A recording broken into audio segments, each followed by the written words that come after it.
Today we got some stories of when the real world hit that spoiled rich kid. I know you'll enjoy them as they're super satisfying, so sit back, relax, leave a like in the video to claim your free nothing, and let's just jump right into it. And we're crying, crying, crying like a wounded animal.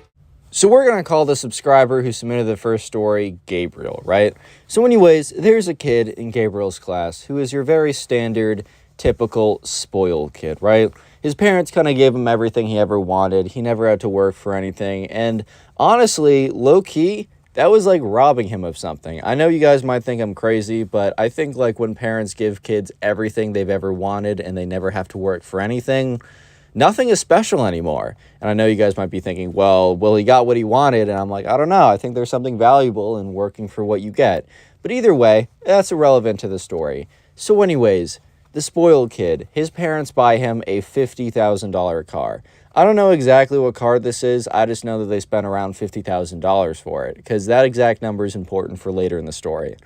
So, yeah, the spoiled kid is telling everyone about his new car. And when he was telling people, and Gabriel was there, you would have thought that the spoiled kid was excited. He was grateful. He was ready to hit the day because you know what? His parents has bought him a $50,000 car. That's incredible. The fact that anyone drives a car over $20,000 is beyond me, but or even over $5,000, bro. But sure, $50,000 probably had all this like cool extra stuff. You would have thought, right? Surely this kid is, very grateful right now. Surely this kid is like, wow, thank you, mom and dad. You're the greatest. No, this kid was complaining because he said anything under $100,000 car is below him. Which honestly, everyone in the room, like some people were trying to check this kid and they were like, bro, what do you mean beneath you? None of us have cars. The fact that you even have a car, even if it's like a $200 beater car, which I mean, it gets you from point A to point B, so who cares? Even if you had just a car, right? That's still better than most of us. But no, right? The spoiled kid's like, well, no, actually, because I'm worth $100,000 of a car. And yeah, so he basically got in a big fight with everyone, not physically, but like a word fight, because people were saying you're being like spoiled, you're not appreciating what you had, right, or what you have. And he's saying, well, I deserve X or I deserve Y. Like, I just deserve a $100,000 car. I don't know how else to say it, man. But yeah, so the spoiled kid is like very upset. And by the end of it, he says, you know what? I'm going to have a $100,000 car by the end of the week and you guys will see. And Gabriel, the subscriber, leans in and says, well, what do you mean by that? Because, I mean, he was just bought a $50,000 car. So why on earth would his parents now buy him a $100,000 car? It just doesn't really make that much sense at all.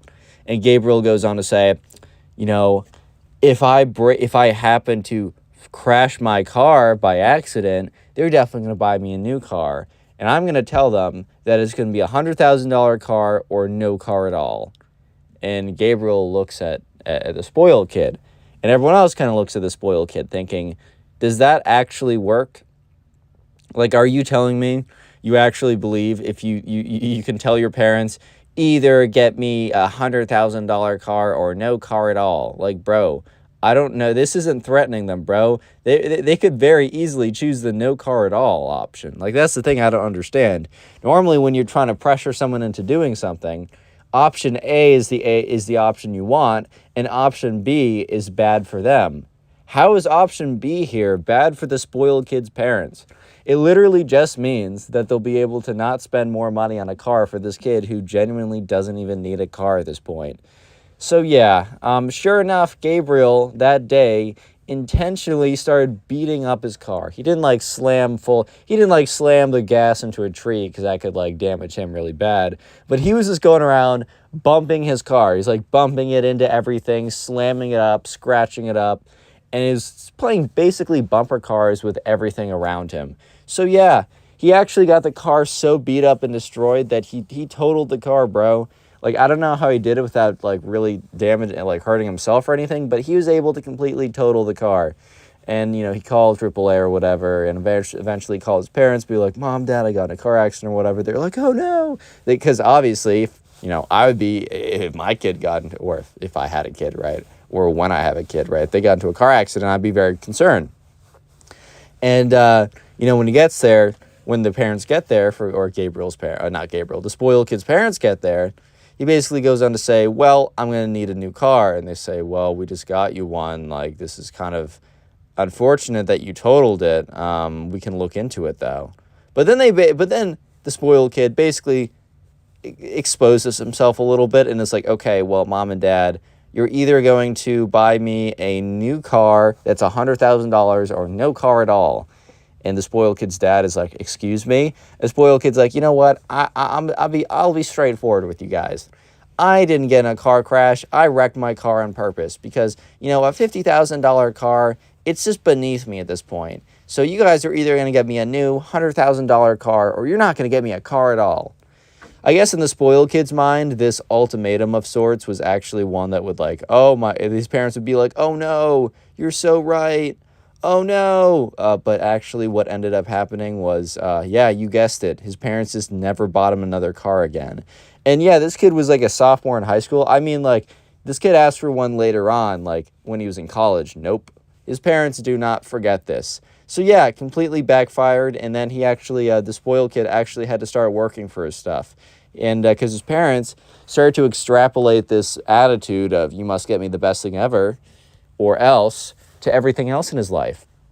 So yeah, this kid, it was I guess it was for the better because this kid now had to actually earn what he wanted, and that, that makes life a little better sometimes. But the kid did not get a car, believe it or not. We're going to call the subscriber who submitted the second story John. So anyways, John had a roommate in college that always okay, so I'll just get right into it. So John had a spoiled kid roommate in college. And a couple weeks in, his roommate was bragging about how he chose the lightest major possible.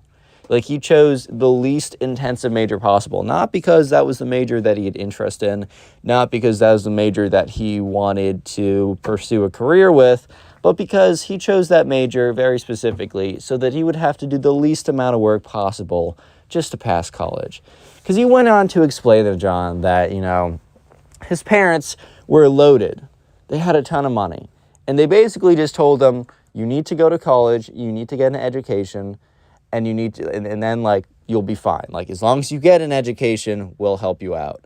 Which, like, this is definitely the kid who watches those, like, videos. It's like, you don't need college, man. Like, college is a scam. And he's like, yeah, man, college is a scam. You're right, dude. Which, I'm not going to lie, there are a lot of instances where college might not be the ideal return on investment and best life choice ever. However, this is not the kid who it would apply to, right? That'd be the kid who, like, takes out a lot of student loans and is really in, like, he's really in debt from, like, his student loans, and then his degree doesn't help him get a job that is strong enough to help pay off his loans quick enough, especially for the investment he made. It's also a time investment. You got a limited amount of that, etc. No, that does not apply to this kid. It doesn't matter if this kid had $1 billion loans. He was fine. But anyways, right? So this kid went on to explain that to John. And now John would watch as this kid never attended classes ever. Like, this kid would never be in class, ever. It would just not be a thing that happened. And, he was like, he would just, like, never do anything. This kid was always out partying, doing the fun stuff, only the fun stuff, never the hard stuff, which for this kid's major was like, oh, coloring time, guys. Make sure to color in between the lines for the super hard homework activity. But yeah, this kid would literally just be, like, not paying. He would just not be going to school. He would not be doing his work. And guess what happened? I know this is going to be a shocker. He actually flunked out sophomore year, which, I mean, was incredibly difficult for his major. You literally just had to show up and just say hello. You just had to exist and you would be fine. But he never existed in any of his classes. So I ended up flunking out. I guess John, the subscriber, heard of this from, like, someone else who was, like, kind of friendly or whatever, right? And apparently the spoiled kid was, like, convinced that it didn't even matter at this point. That, his parents would help him out no matter what, even if he didn't get a college education. But that was, in fact, not the case. Because his parents actually cut him off after this. I think they realized that they kind of, that they created this monster, basically, and that the reason why he sucked so bad was low-key because of the level of just like the lack of struggle they ever had, like that they ever gave him, right? They never gave him any. I mean, you are a product, you are a byproduct of your environment, right? So it is kind of on them that they created an environment that was just so incredibly bad, right? It was just so incredibly bad that this is how we turned out. So his parents completely cut him off. And John heard that, over the next couple of years, that this kid actually kind of got his life together a little bit. I think he definitely was pouting and freaking out for the first probably 6 months, but eventually got his life together. He went to a trade school, and he actually has a pretty solid job right now. And he kind of put his life together, and he's definitely a much better person with a lot more character now. We're going to call the subscriber who submitted the third story Sarah. So anyways, Sarah had like 3 friends at college.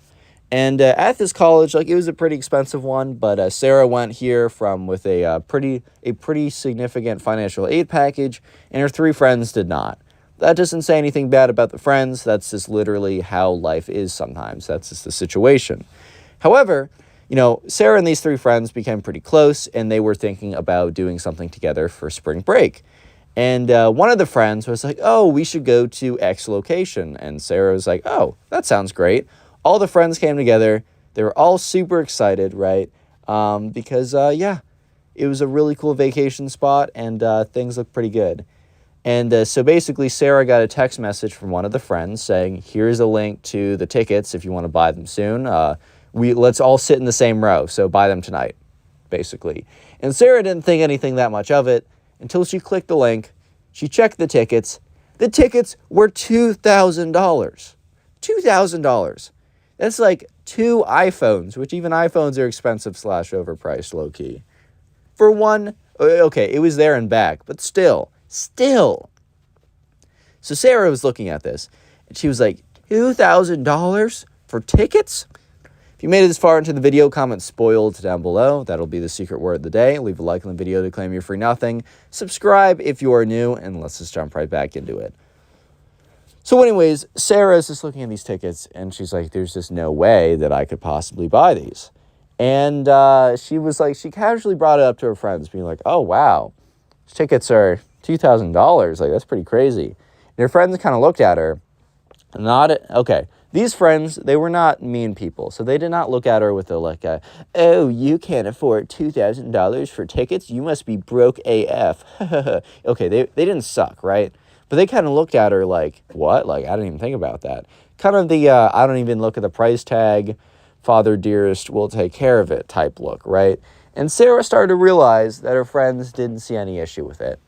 So there was one friend in that friend group of 3 who Sarah thought would be the most understanding. Not that the others wouldn't be understanding, but Sarah thought that one would be the most understanding. And she was. So she basically sat her down. She's like, look, I want to go out with you guys. You guys are my close friends, and I want to go on spring break. I just can't, I can't take these tickets, right? They're just way too expensive for me. And the girl's like, wow, like, I'm sorry. I didn't even think of that. Like, I really should have. Like, it's really embarrassing for me to put that on you and not, like, and then Sarah's like, hey, look, it's fine. It's fine. It's not your fault that, you didn't think of it.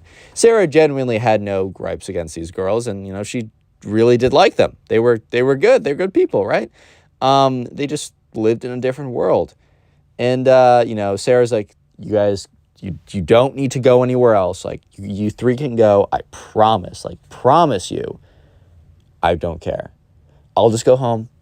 I've wanted some home time anyways. You don't need to worry about it. And the girl's looking at her, says, okay, well, let me think about it for a second. So Sarah goes back, and the next day comes around, and Sarah's hanging out with her 3 friends, and they're not even talking about spring break. And that's when Sarah's friend, the one that she talked to, announces that they have changed plans, that they're all going to go back to her house, which she lived like a 45-minute car ride away, because, and at her house or whatever, they were then going to go and get an Airbnb in a local area or whatever. Basically, what I'm trying to say is the friend that Sarah talked to is actually pretty cool, and she stepped up to the plate because she basically went ahead and I think she alluded to the other ones what the problem was, and they decided to change their entire trip from the crazy expensive flight over to a car ride to Sarah's friend's house, and then a car ride to an Airbnb. And while gas is pretty expensive right now, it is definitely not $2,000 expensive. So we're going to call the subscriber who submitted the final story Luke. So anyways, Luke had a pretty big friend group in college. There's a lot of people there. There's also mixed guys and girls. And they all went on a vacation together. And so they all pull up to the airport. And I don't know if you guys have ever been flying together, but oh, I just hit my knee on something. Ow. Anyways, so they all show up. And there was a girl who was looking very lost and confused. And Luke just thought that she had never flown before, which is totally fine. Like, you guys don't have to fly around. You're not really missing much in the flying experience. Trust me. I don't really fly that often myself. Occasionally I'll do. But anyways, yeah, Luke was looking at her, and she was very lost, I guess you could say. So Luke kind of just assumed that this girl had never flown before. And that's when this girl goes on to say something that completely shocks Luke. She says, "I've never flown public before." Which normally when you haven't flown in general, like you've never flown on an airplane, you don't say, "I've never flown public." Like Luke's saying to himself, yeah, it's all public. Like, what are you talking about? And that's when this girl specifies, like, no, I mean, I do fly. And Luke looks at her like, what? You just contradicted yourself. You just said that I don't fly public. And the girl looks at him and says, no, I fly all the time. I've only flown on private jets, though. I've never flown on a public airport. And Luke's like, what? Yeah, so basically this girl has never flown in a public airport before. She's only flown on private jets. And so Luke's like, okay, I guess I learned something new about you today. I did not know you were mega loaded. But anyways, I can help you out, though.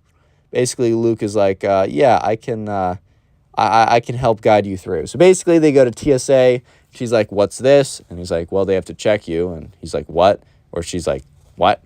And he's like, yeah, so just you have to take off your... She's like, I don't want to take off my shoes. And he's like, I don't think you have a lot of choice in the matter. Like, I don't know how else to say it. I just don't think you have a lot of choice, but